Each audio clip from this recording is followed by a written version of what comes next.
Hello, everybody. My name is Isaiah, CEO here in Jubilee Homes in Southern Indiana, and I'm super excited for our first video on our YouTube channel. Our mission is very simple here at Jubilee Homes. We want you to be able to be set free. How do we do that? By helping you get into a tiny home ownership. Tiny home ownership is great for people who want to get away from long, lengthy mortgages or lifelong debt. And not only that, if you're able to own a home, you'll be able to gain wealth by the appreciation of that asset.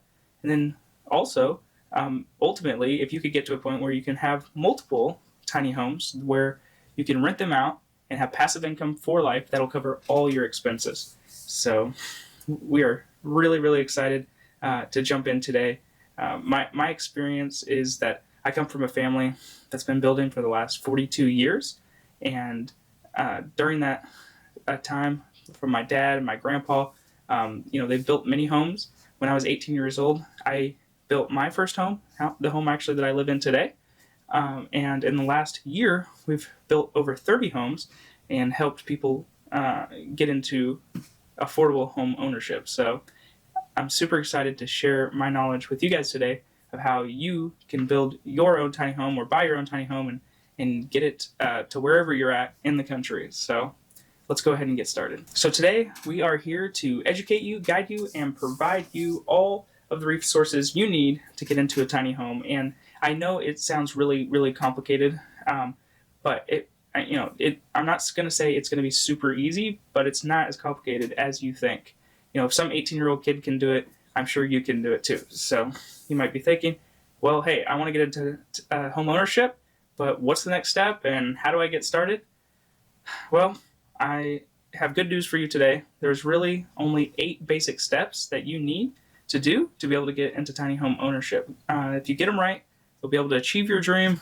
Get them wrong, and you'll definitely have consequences. For example, let's say you go ahead and put in the foundation of your home and you're all ready to go, and you forgot to go get a permit at your local municipality, and the inspector comes and says, you can't build a home here, and then all that money you wasted on a foundation just goes straight to the garbage can. So please don't do that. And so we're going to go through the 8 steps or major steps that it takes to get into home ownership. So number 1, you need to choose where in the country you want to live.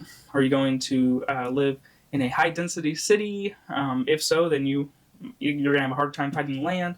But maybe you could do an ADU type of situation, or you're going to live in a more rural area, and there's a lot to think about. Do you want to be close to your family? And, so you have to, number 1, choose where you want to live. Number 2, you have to find a piece of land to put your tiny home on. I know that sounds obvious, but there's a lot that goes into that. Are you going to own your own piece of land? Are you going to lease a piece of land from a mobile home park or something like that? Or again, maybe it's like an ADU, where that's accessory dwelling unit, where there's an already existing home and you're putting your home in the backyard. Well, how do you write the contracts for that, etc.? So we'll go all through that. Number 3, you're going to need to talk to your local zoning and planning and zoning office. A lot of times cities have planning and zoning offices that will issue permits, also counties and even states, depending on where you're at and what your situation is. So we're going to help and guide you on how to work with them, who to talk to, how to talk to them, what words you're going to need to say to get their attention. We'll go through all that. Number 4, so you're going to need to decide on what style of home that you want. You want a 1-bedroom, 2-bedroom, loft, is it going to be a 12-foot wide, is it a 14-foot wide? Is it you're going to have to decide on kind of what direction you're wanting to go. And number 5, you're going to have a way to pay for your home. Are you going to be using traditional financing, which is possible? Some people might not think it is, but it is. Are you going to use a home equity line of credit, a personal loan from your Uncle Jack, or maybe you have a bunch of cash sitting around?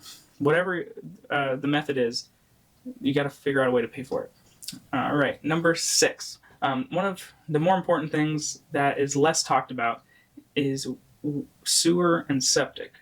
Essentially, where's your waste going to go? It's really important for the health and safety of your community. to make sure that your waste goes somewhere safe. And so your community is going to take that very serious. So that will actually really dictate where you can and can't place your tiny home. So we're going to make some videos on that and help you understand that. So here's a quick tip. If you can get quick and easy sewer access, that's a huge win. Number 7, if you're going to continue to watch awesome YouTube channels like this, you're going to need electricity.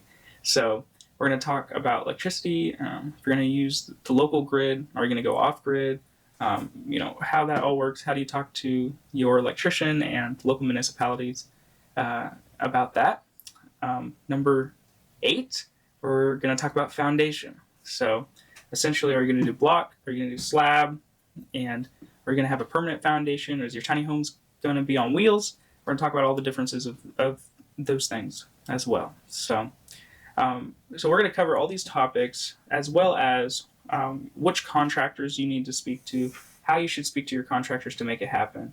And I believe in authenticity, so I will try to do as much live examples as I can of talking to contractors or talking to local municipalities, so you can kind of see, hey, I'm not just full of fluff here. This is actually a real live example of me doing this. So if you like this stuff, please give it a thumbs up, subscribe, and most importantly, leave a comment down below, because I want to hear from you guys, and I want to hear what we're doing well, what we're not doing well, and anyway, I'm just super excited for this journey, and thank you for coming on this journey with me as we try to help 100,000 people into home ownership. So go ahead and watch the next video about where in the country you should put your tiny home.